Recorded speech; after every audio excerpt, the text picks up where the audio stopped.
can you give one practical? Working on the self-talk. Mm. When you drive your car or whenever you have time or you take a notebook, when I look at relationship as something that is positive, I behave in a different way. I talk to me in this way. I talk to my partner in that way. Nobody is going to save anyone. The best we can do is to help people who want help. I cannot help a person who doesn't want to help himself. He is basically hypnotizing or NLPing himself. I am helping guiding him. Practicing self-talk, my number one suggestion.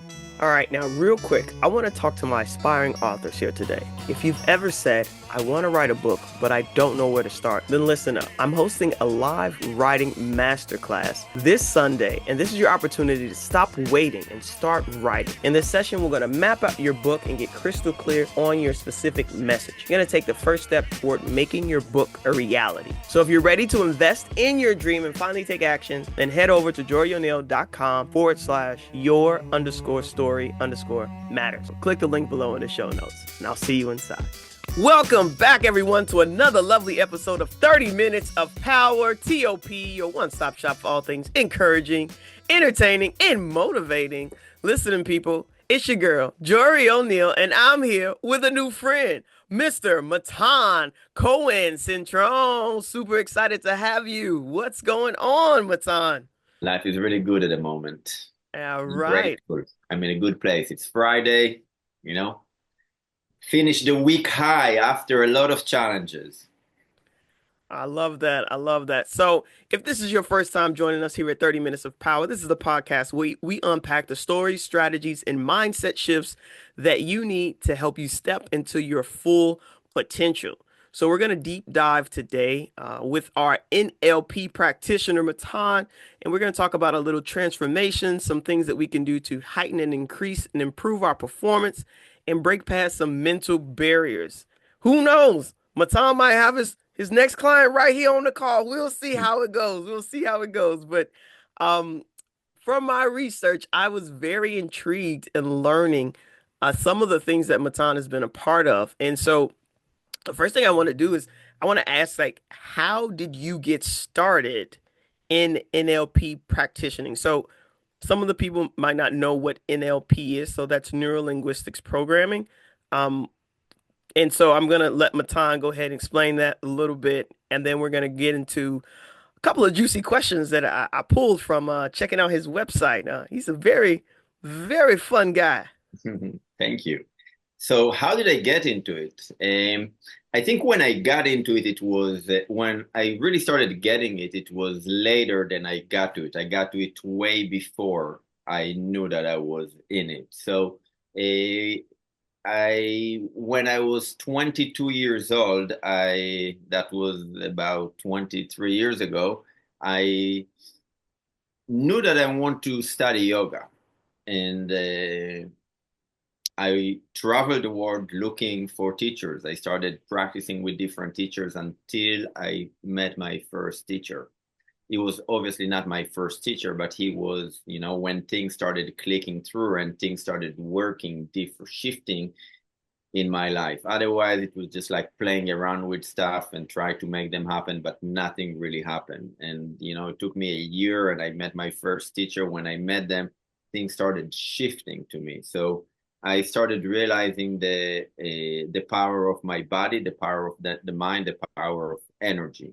And since then, I've been practicing yoga, Qigong, different forms of meditation. I studied, Buddhism, Hinduism, Kabbalah, all of these different forms of thinking. And what I was doing with meditation is basically hypnotherapy. It's a hypnotherapy with intention. Like hypnotherapy is taking that state, NLP, and use it proactively to change something in the mind, to alter a belief that is not serving us. And throughout the years, I had many interesting conversations with different people. And that this conversation, people came to me like a few months later, a few years later, and they said that particular conversation changed my life. So I knew that there is something, I know that there is a field of to do it, I did not really know how it called. Later, I learned about NLP, conversational hypnotherapy, change work, many different names to basically to help a person change from a place that he doesn't, he sees life and he sees himself in a way that is not serving him, into a place that it is serving him, and he has the power to step into the life that he wants to do.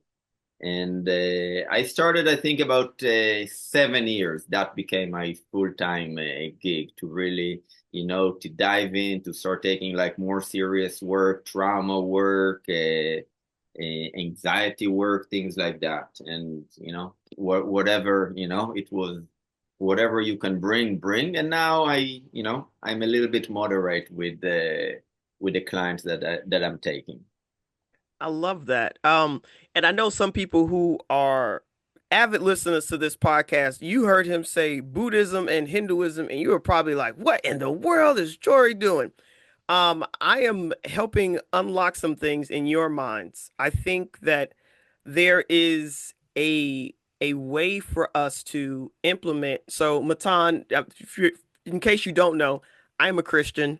And so part of what I practice in my Christianity is meditation, visualization exercises. I did study NLP. So I use very similar to the things that you're using to help rewrite the narratives, right? The things that I tell myself, those inner stories, so that there can be a shift and not just the way that I think, but also in the way that I behave. And so some people, they call it repentance. Some people call it, metanoia, and that's just literally change of mind. So I want people to understand and see that there's no separation, right? When it comes to the human body, there are so many intricate pieces at work that only men is the thing that separates everything into these titles and these categories and these, right? But God made the body, all of it, in its beauty and its amazement.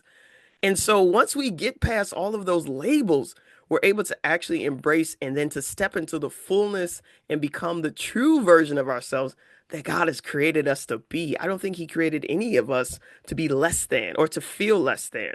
And so I love that the work that you do is helping people to not only think of themselves in a more powerful way, but to actually step into that power by rewriting their inner narratives. I love that. So you said you're working with a moderately different client now. Who have you worked with in the past? Like what type of person? I used to take like bigger trauma, like bigger cases of trauma, and now I don't take crazy cases of trauma or stuff like that. Like, it's challenging and energetically sometimes. And I have a family. I have to come home, and they're my number one priority. I cannot get overconsumed by work to a point that it's really affecting my personal life. I love that. And I commend you for that because that's a very difficult thing for a lot of us to do. I want to share recently, I stepped out of the classroom for a very similar reason. I was giving away a lot of energy and time and mental bandwidth to deserving, absolutely deserving children, teaching over probably like 125 students every year for the last 15 years. So you're talking about thousands of kids that I was able to impact. But what I'm learning now is that by giving away that energy, by giving away that power, when I come home, I don't have it to give to my own children. And so, in order to make sure that I'm being fully present for them, I actually stepped out of the classroom. So, kudos to you for making that realization because I feel like in this society of hustle, it's very difficult to make that choice. Even when we see the impact that it's having on us, to step away from it is super tough. So, I commend you for that. Thank you for saying that. And I'll say, the reason is it's like it sits on two different sets of values. Like people going to work, it's a, there is fun. Like, we're in a place of fun. However, there is also a place that, we need to bring a paycheck home, and that's survival. So we operate out of survival in work. It's very hard to differentiate that. So I think most of people in the society we live, they're still stuck in a pretty deep in survival. And it's very hard to differentiate out of survival and say, wow, I don't have to suffer so much. Like I can, it's okay for me to come home and be full of energy. Mm. So I always love practicals. Like that's the one thing I think that most listeners come to this podcast to get, and those are practicals to move forward. So based off of actually, what are some of the common struggles that you usually see in your work that people usually have a hard time in terms of like maybe mental roadblocks or maybe top two I struggles think that you I think trauma is a big thing, and then negative self-talk is another thing. Limiting beliefs, like what people don't understand that, and most people don't understand that when we're young, until the age of 7 or 9 or 10, doesn't matter. We are in a state of hypnotherapy, what we call, we're in a state of trance, we call it. Like we open for everything. We are just like sponges that absorbing everything. And also, as adults, we are in that state, not all the time. However, if you will take whatever, a full day and spend on the news, it's very likely that you will end up being depressed. Why is that? Because we are absorbing everything. So, there is in the coaching world, you're the sum product of the 5 people that you hang up the most. It is true, you know so so we live a lot of time, we're looking at life from inside the problem, and it's very hard for us to get ourselves out of that problem and start thinking in solutions. So people are addicted to problems, you know and don't get me wrong, sometimes I still get there. Okay, for myself, if I used to spend 80% there, now I'm spending, I don't know, 5%, 10%, depends on the period that there is. But it's very hard to shift out of problem into solution and thinking what we can do, what we want from that situation. And as whatever we focus on is growing. so can you give one practical that a Yeah. listener can One apply practical right is working on the self-talk, now? when you drive your car or whenever you have time or you take a notebook. When I think in solution, 3 dots, all right? When I don't think about it as a problem, when I think about it as I'm overcoming that problem, whatever it is, when I'm looking at people struggle with relationship, for example, how come? Because usually they don't have example of good relationship in their childhood. So when I look at relationship as something that is positive, I am da da da da da. I behave in a different way. I talk to me in this way. I talk to my partner in that way. So really practicing, we are no. I'll say that nobody is going to save anyone. The best we can do in wellness healing industry is to help people who want help. I cannot help a person who doesn't want to help himself. He is basically hypnotizing or NLPing himself. I am helping guiding him, but he is the one who talks to himself. So practicing self-talk, it's, I think, my number one suggestion to really see how the brain is operate, because people can say like, all right, they can say it for 10 seconds. However, try to run that program for more than 10 seconds. Try to run it for 2 minutes, for 5 minutes. Be consistent with that and see how your life change as a result. I love that. So I would say probably maybe 2 years ago, I actually started meditating, just sitting in silence and then maybe some music playing in the background with some affirming affirmations, affirmations to help me with my values, affirmations to help me with my identity, as a Christian, as a woman, and then writing my own affirmations. So every year, I go and I say, okay, well, what is the type of person that I want to show up in the world as this year, right? Or this season or these next 90 days? Because usually I work in quarters. And I'll write those affirmations and I'll say them. And initially, like it feels silly, right? Because you're saying things about yourself that in that moment aren't true. But when I look back And I'm like, okay, I'm looking at the affirmations from 2023. I'm like, holy smokes. Like, she became that person. Yeah. Oh, like she really, and it wasn't me recognizing that. It's other people saying that about me. Yes. And And I the love that. reason is the unconscious is here all the time. People think that they need to close their eyes or go to the mountain and do ayahuasca or whatever they have to do. The unconscious is present all the time. You can, one technique that I do, I put those affirmation and when I go to sleep, there is a lot of science that shows that you can go to a child and teach him while the child is sleeping and he will get it. It will become better. That's kind of the foundation for yoga nidra. Okay, the kid was sleeping and the teacher came to his room. It doesn't sound good the way I'm describing it. It's a story from a different time and a different culture, but it works. Another thing you mentioned, values.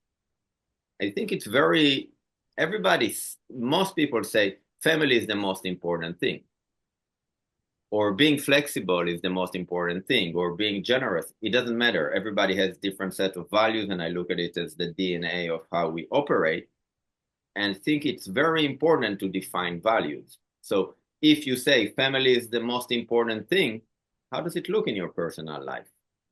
Because if the phone calls and it's your work, is family is really the most important thing? Like, how does it look to develop those ideas of how they really look in life? Look, feel, being heard. I love that. So your work, it seems, centers around ensuring that what we believe, right, is actually showing up in the way that we behave. And so when there's a disconnect, what happens when there's a disconnect between that belief and that behavior? Usually there is another belief. All right. So behavior is a reflection of a belief. If you believe that you cannot, I don't know, let's take something simple, lose weight, your behavior is not going to be in accordance with that. So you're going to not eat healthy, you're not going to exercise, you're not going to sleep. Okay. So what has been one of the biggest shifts a client has experienced after working with you? Stepping into their own power, I love that. owning themselves. I'm all about owning. People think that, like what I do is like magic and stuff like that. And there are things that I can do that, that really help the client. However, I always choose the avenue that's going to empower the client to take responsibility over his life. Because my goal in this phase of my career is not having long-term clients. I have some people that I coach them, and that might last for a few months. However, my goal is to shift people from point A to point B that they don't really need me in their life anymore. We are very aligned, Matan. I gotta tell you, brother, because I had a season in my life where I had like book clients for like 6, 9 months, 12 months. And now I'm like, I don't think you need a year to write a book. So I have 90-day clients, and that's it. Yeah, That's it. I don't think you need more than 90 days to write the book. So there's no reason for us to keep this thing going because I think it's stunting you, right? There's like a crutch. You know I'm here, so you're going to take your time, or you're going to cancel meetings, or you're going to forego writing for a whole week. But if you're like, I only have 90 days with her, all right, let me get to moving. There's a shift, right? And I think that taps into almost a scarcity mindset that already exists there so yeah, that they're being motivated to move faster. But I don't want to be a crutch for people. And if you have 3, 4, 5, 7, 8 books in you, I want to teach you how to write that first one. And then after that, don't hire me again. yeah. Like, I love that. you don't need me after that. Like, I'm a Yeah, teacher. That is my core. I teach people how to not need me. Like, that's the goal. yeah. And I think I'm in the wellness industry, and I think the also the financial model of a lot of practitioners is like come and see me every week because it's easier to get a client and have a meeting with him every week than just having 4 meetings and all right, see you in never kind of, it costs us more. It doesn't make sense financially, business wise to do it. However, what I see, it's like that it's better. It's not about for me, money is important, but it's not the whole picture. What's more important for me is impact. So, Mm. and you said about like dragging things around. I think we live in the age of vagueness. So we're not taking anything seriously. Everything we take, it's like a post on social media that we just scrolling through every idea, if it's emotional for us, if it's important for us, if it's our health, if it's our family, we in that point that we're just like flipping through things. And when we start making decisions in our life, all of this is going away. All of this anxiety is going away. Of like, do I am gonna do it or not? It's like focus. Make the decision. Yes. Launch it ugly. Yeah. Do it anyway. Yeah. I love. All right, listen, man. I listen. Okay, Matan. I wasn't going to ask this on the podcast, but you clearly have a powerful message. You help people transform their lives. Your goal and objective is impact over finance, family first. Why don't you have a book yet so people can read this and not bother you, man? What's going on? Because there is value to what I do. I wish I could write it in a book. I don't know how to put it in a book, but there is value to work one-on-one because I don't know if you ever worked with a really good change worker. He helps you to release the those little moments that you hold out, those little moments to ask you one question and to change your life with that one question. So not everything can be answered by a book. And I wish I could, do public speaking, motivation, or I can do those things. I'm not wish, but there is value with sitting one-on-one with the person who has the skills to read your micro expression and to know when you lie to yourself, let's say it this way, and we all lying to ourselves when it get to the important stuff for us, and to switch our and to recognize this and to shift that to create a little bit of a trance state, so our mind is open to appreciate a new idea, to receive a new belief that is going to serve you. And I can give you an example. I was sitting for, I think it was the third session with a person. Usually I work in, anywhere between 1 to 5 sessions. That was like something a little bit more serious. So kind of like a 5 sessions package. And we cleared everything for her. Her belief, there was a belief that was holding there that she was like, I'm not going to experience a negative emotion next to my kids. That's the idea of a mom. All I needed to do, in that whatever 8 hours of work together, there was a lot of these little moments, but kind of that just to point it out for that, let's call it BS, like belief system, like, is it reasonable for you that your kids will not see you angry or anxious or no? But that's a belief that she got when she was, I don't know, 7 years old or something like that. Mm. So there are those little moments that it's way harder work to do it by doing the work by yourself. There is value with working with a good change worker. Well, I will say the same, which is probably why I've never written a book about how to write a book. I just there is I don't know, you call it a special sauce, like maybe secret sauce Yeah, that exists. I think and when think back, for example. Let's look back. We live in that ultra capitalist society, in America, ultra individualistic society, that everything is like, 5 steps to write a book, 3 steps to lose weight, 5 steps to eat healthy. Why won't we help each other? Mm. It's like you okay paying Amazon money, you okay paying, so many things, the electric company. You don't make your own electricity at home. It's okay that we need each other. I'm not an island. I have practitioners. I'm going to finish this session with you today and I'm going to get a massage. I love Give that. myself a massage? Yes, technically I can. Is it the same? No. Love that.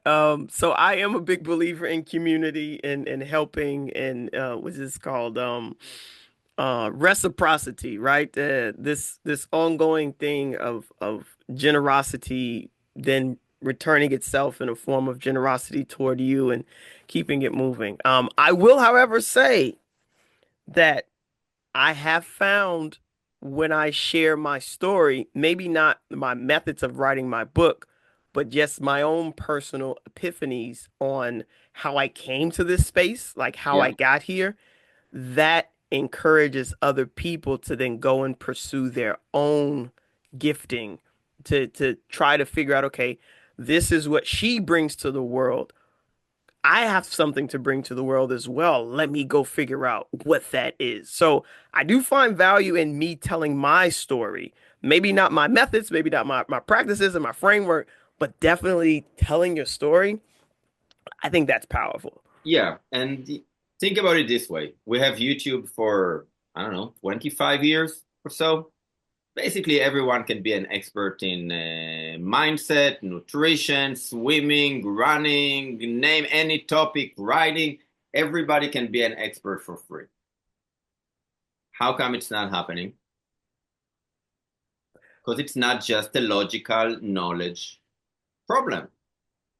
Like you see why people write books with you, because you're helping them in many different ways that they don't understand that they need that help. I have a lot of friends who wrote books. I look from the side and I'm, wow, they torture themselves. They torture themselves. Like I have a friend, she finished writing a book and she is a healer and she became a healer for people who are writing books because all of the traumas that they're going through writing a book. Wow, that's the beautiful part about what I feel like I'm uniquely positioned to do is that I actually help people with the trauma during the book writing so that by the time that the manuscript is done, they're literally releasing it and giving it away. They're giving away the trauma, they're giving away whatever that thing is, that negative belief, right? Those patterns of thought that they were having, their BS, right? Their belief system Yeah. now written down. It no longer has that same power over them. And they're freely giving it away like, "Hey, I don't need this anymore. This no longer serves me." And I think that's the power when you work with a good coach, period. That they get to the space where the client is now empowered to make those decisions without you. Yes. They're empowered to take that next bold step, that next big action. They're empowered to go after that audacious goal, whatever that is. They now have the tools, but more importantly, they have the power to go do it and make it happen for Yes. themselves. Yes. And Ooh, I you've like done that. this work on yourself. So, Mm. words are great. However, more than 90% of communication is nonverbal. So if you would tell me that and I would not believe that you did it, I would not believe you. You've done this work by yourself. So you can help people with that all aspect of trauma when expressing yourself. People can see that, they can smell that about you. Thank you. I appreciate that. Yeah. Dude, this conversation's been amazing. I feel like we're on to something big. Yeah, so listen, if listeners want to connect with you, right? You're telling me that you do sessions one, two, three, no more than seven. You have a what's that called? A profile picture or a banner on LinkedIn. Guys, I want you to understand this. Matan says that he can help you in 7 days. 7 days? Seven? not 7 days. 7 days they feel a change. Usually, I do things in around 3 to 6 sessions. I finish the work in 6 sessions. So usually we get rid of the trauma within 2, 3 sessions. Then we kind of, when people are thinking from outside the trauma, I like to implement a behavior that is serving them in their life. So it comes together, and people feel some relief after one session.